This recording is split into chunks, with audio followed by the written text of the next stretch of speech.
L'eau, l'eau que nous connaissons sur Terre se présente sous 3 états. Solide, sous forme de neige et de glace, liquide pour former les océans, les mers, les lacs, les fleuves, les nappes souterraines, et enfin l'eau sous forme de vapeur que nous trouvons condensée dans les nuages. La présence d'eau sur Terre soulève de nombreuses questions. Quand et comment est-elle apparue sur Terre ? Existe-t-il de l'eau liquide ailleurs que sur Terre dans notre système solaire, dans tout l'univers ? L'eau liquide est un élément nécessaire pour l'apparition de la vie telle que nous la connaissons sur Terre. Mais peut-il exister des formes de vie basées sur d'autres chimies que celle de l'eau ? Cette vidéo, un océan de savoir, un océan de questions, va tenter de nous fournir quelques pistes de réponse.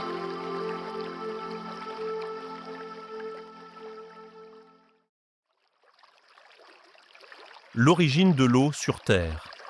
La question de la présence d'eau sur Terre est un sujet complexe qui fait toujours l'objet de recherches et de tentatives d'explication.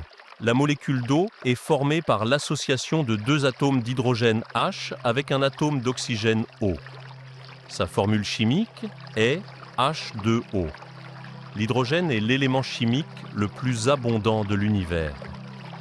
Ces premiers atomes ont été créés quelques 380 000 ans après le Big Bang et ont progressivement formé les nuages de gaz intergalactiques, les étoiles et les galaxies. Les premiers atomes d'oxygène, qui ont permis la création des molécules d'eau, se sont formés quelques millions d'années après le Big Bang dans le cœur des étoiles par fusion nucléaire avant d'être dispersés dans l'univers par leur explosion en supernova. Quant à notre Terre, elle s'est formée il y a 4,6 milliards d'années au sein d'un disque de gaz et de poussière entourant le jeune Soleil en formation.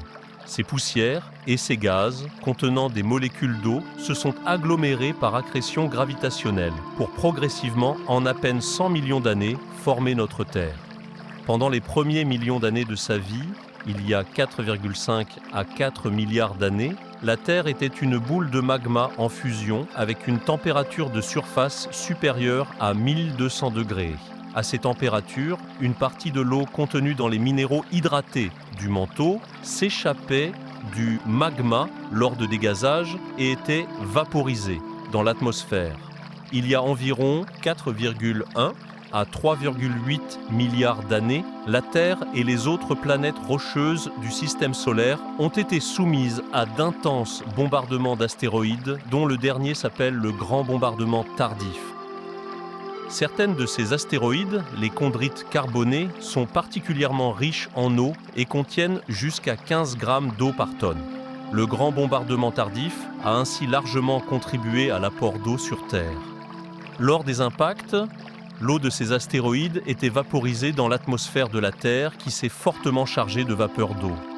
À cette époque, la planète s'était suffisamment refroidie pour permettre la condensation de l'eau de l'atmosphère, provoquant des très intenses pluies diluviennes qui ont progressivement rempli les dépressions de la croûte terrestre pour former des mers, des océans, des fleuves.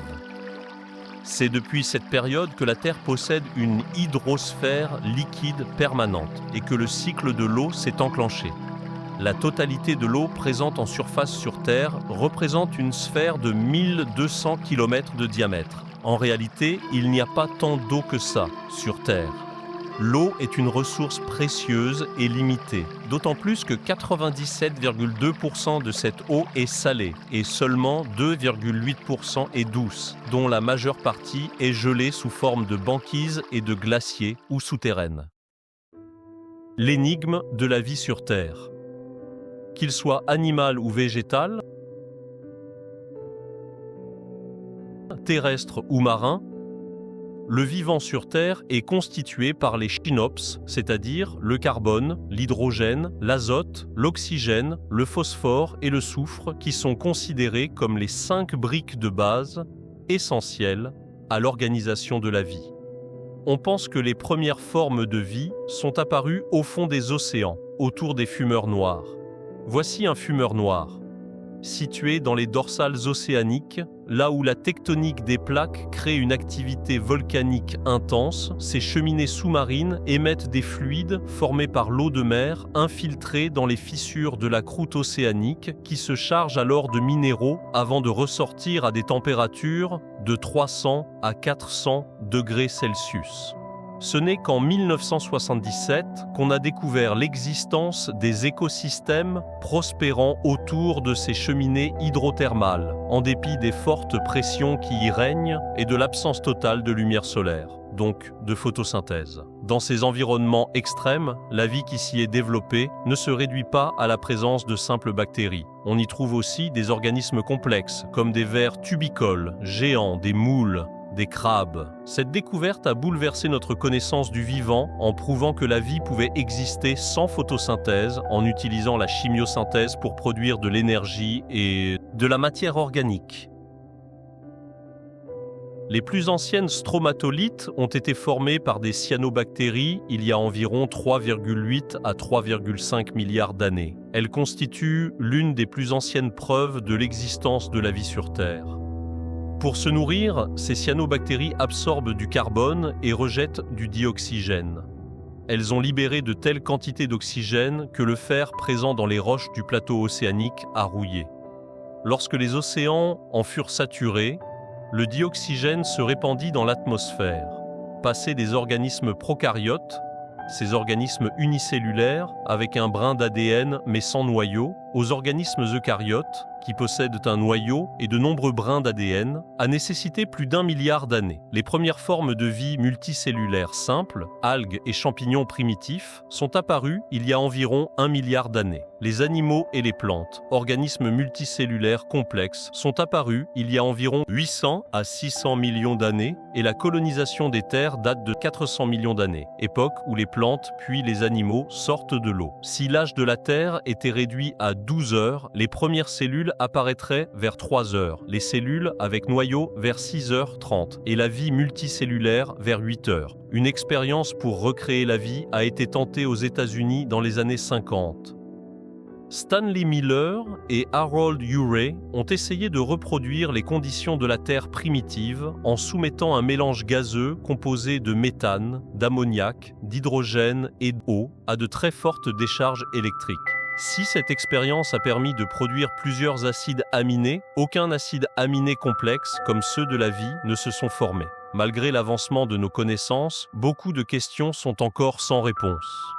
Comment la nature a-t-elle fait pour passer de la chimie à la vie? Aujourd'hui encore, on ne sait toujours pas expliquer le passage d'une chimie organique complexe mais inerte à la chimie du vivant. L'eau sur Mars. L'histoire de la présence de l'eau sur Terre commence à être connue. Sur Mars, l'état des connaissances en est encore à ses débuts. Jusqu'à il y a environ 3,7 milliards d'années, Mars ressemblait beaucoup à la Terre avec un climat humide et chaud, des mers, des lacs, des fleuves et sans doute ou des océans. En raison de sa taille et de son éloignement du Soleil, Mars s'est refroidi beaucoup plus vite que la Terre. Ce refroidissement rapide a été à l'origine de la solidification de son noyau interne, entraînant la disparition du champ magnétique de Mars. La perte de ce bouclier protecteur a provoqué la disparition presque totale de l'atmosphère martienne, soumise à l'effet des vents solaires, à la très faible pression atmosphérique résiduelle et aux très basses températures régnant, l'eau de surface ne pouvait plus rester à l'état liquide et a été progressivement aspirée par évaporation ou par sublimation dans l'espace. Depuis 3 milliards d'années, Mars est un grand désert froid et sec.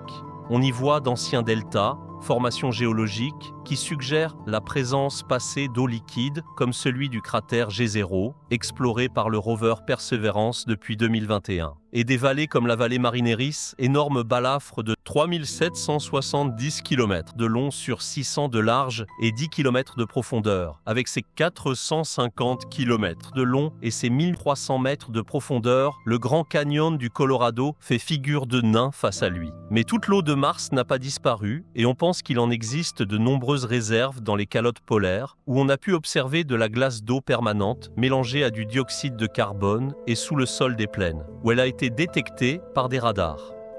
L'atmosphère martienne contient aussi de l'eau sous forme de traces de vapeur condensées en nuages.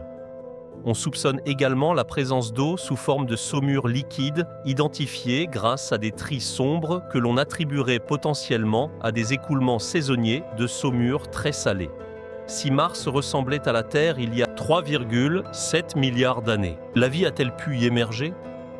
La recherche de traces d'eau liquide et de vie sur Mars continue. Le rover Curiosity a trouvé de l'argile et des sulfates dont la formation a nécessité la présence d'eau liquide. 9 ans plus tard, Perseverance a prélevé des carottes du sol martien dans le delta du cratère G0 avec l'espoir d'y trouver de traces de vie passées sous forme de molécules organiques piégées dans les sédiments du delta. Pour l'anecdote, le petit drone expérimental Ingenuity accompagnant Perseverance était prévu pour effectuer 3 ou 4 vols. Il en a effectué 71, de plusieurs centaines de mètres chacun, et le 72e lui fut fatal, un atterrissage trop brutal ayant entraîné la perte d'une pale de son rotor. Les échantillons collectés par Perseverance resteront sur Mars, jusqu'à ce que la mission Mars Sample Return vienne les récupérer et les ramener sur Terre, en 2033 si tout se passe bien. L'analyse de ces échantillons martiens sur Terre devra permettre de rechercher la présence de molécules complexes, voire de biosignatures indiscutables. Tout reste à découvrir et Mars nous réserve encore beaucoup de surprises.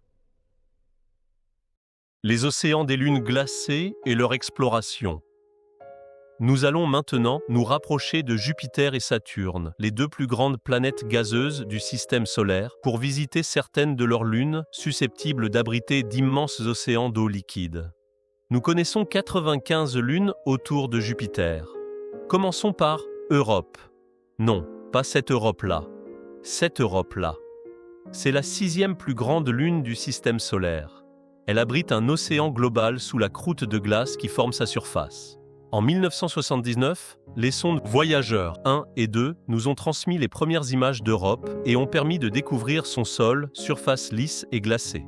25 ans plus tard, la sonde Galileo, de 1995 à 2003, a fourni des indices en faveur de l'existence d'un océan souterrain et des panaches. Depuis 2022, la sonde Juno effectue des survols rapprochés d'Europe et étudie la glace de surface, les panaches d'eau et la structure interne de cette lune. La sonde Europa Clipper, lancée en octobre 2024 qui arrivera à destination en 2030, a pour objectif l'étude de la composition de la surface et de l'océan sous-glaciaire, la cartographie de la glace et la recherche des panaches d'eau. La mission Europa Lander, en attente de financement, tentera de poser un atterrisseur sur la surface glacée d'Europe dans les années 2030. Elle aura comme but principal de mieux connaître la croûte de glace et son océan souterrain, ainsi que la recherche de traces de biosignatures. Intéressons-nous maintenant à Ganymède, la plus grosse lune du système solaire. Elle possède un océan de 100 km de profondeur, caché par une couche de glace de 150 km d'épaisseur. Sa surface, une croûte glacée, est striée de failles et crêtes révélant une activité géologique complexe. La sonde JUICE atteindra Ganymède en 2031. Elle mesurera l'effet gravitationnel de Jupiter, cause probable de l'échauffement du noyau de Ganymède, provoquant la fonte de la glace pour former un océan contenant plus d'eau que toute l'eau présente sur Terre. L'eau chauffée sous pression est éjectée dans l'atmosphère de Ganymède à travers des crevasses dans la croûte de glace sous forme de geysers pour geler aussitôt. La couleur brunâtre des failles interroge les astrophysiciens. Est-ce dû à des traces de biochimie, voire de vie, ou simplement de la boue ? Allons maintenant vers Saturne et ses 174 lunes. Voici Encelade, une lune glacée de très petite taille, mais avec une particularité, les rayures du tigre. 4 failles de couleur bleutée dans l'hémisphère sud. La sonde Cassini a relevé dans les failles la présence d'une glace d'eau très jeune et a photographié des geysers d'eau de 200 km de hauteur. À l'instar des lunes de Jupiter, Encelade subirait les mêmes phénomènes de marée et d'éjection de fines particules de glace. De quoi sont constitués ces geysers ? De quelle nature sont les molécules organiques qu'on y a détectées ? Comment se sont-elles formées ? Voici Titan. Cette lune est connue pour abriter des lacs de méthane à moins 180 degrés Celsius. À cette température et à la pression qui règne à la surface de Titan, le méthane existe de manière pérenne à l'état liquide. Un cycle du méthane existe sur Titan, entretenant des échanges entre le sol et l'atmosphère, évaporation du méthane des lacs, formation de nuages et condensation en pluie de méthane qui précipite. Mais ce n'est pas le seul liquide qu'on peut trouver sur Titan. Un océan d'eau liquide existe sous la croûte glacée, à plusieurs dizaines de kilomètres de profondeur. Nous connaissons la surface de Titan grâce au radar de la sonde Cassini et à l'atterrisseur européen Huygens, qui y était embarqué et a réussi l'exploit de s'y poser en janvier 2005. En haut à droite, nous pouvons voir son altitude et sa vitesse calculée par l'ordinateur de bord. Atterrissage réussi. Les premières photos sont prises et envoyées vers la Terre. Un paysage de plaine jonché de blocs de glace d'eau montrant des signes d'érosion probablement fluviale. Ingenuity a été un grand succès sur Mars, alors pourquoi ne pas envoyer un drone sur Titan? C'est l'ambition de la mission Dragonfly, projet sur lequel le CNES et la NASA travaillent ensemble. Elle s'envolera de la Terre en 2028 et devrait se poser sur Titan en 2035. Le drone sera équipé de plusieurs instruments dont 2 français. Le spectromètre de masse et la station météo-géologique. Dragonfly permettra de survoler les dunes de Titan, ici en violet. Cette libellule volante fera des vols courts entre les creux des dunes et analysera le sol en surface et en profondeur. Que va-t-il trouver? De la vie dans les lacs de méthane? Peut-il exister d'autres formes de vie qui seraient basées sur le méthane liquide et non sur l'eau liquide?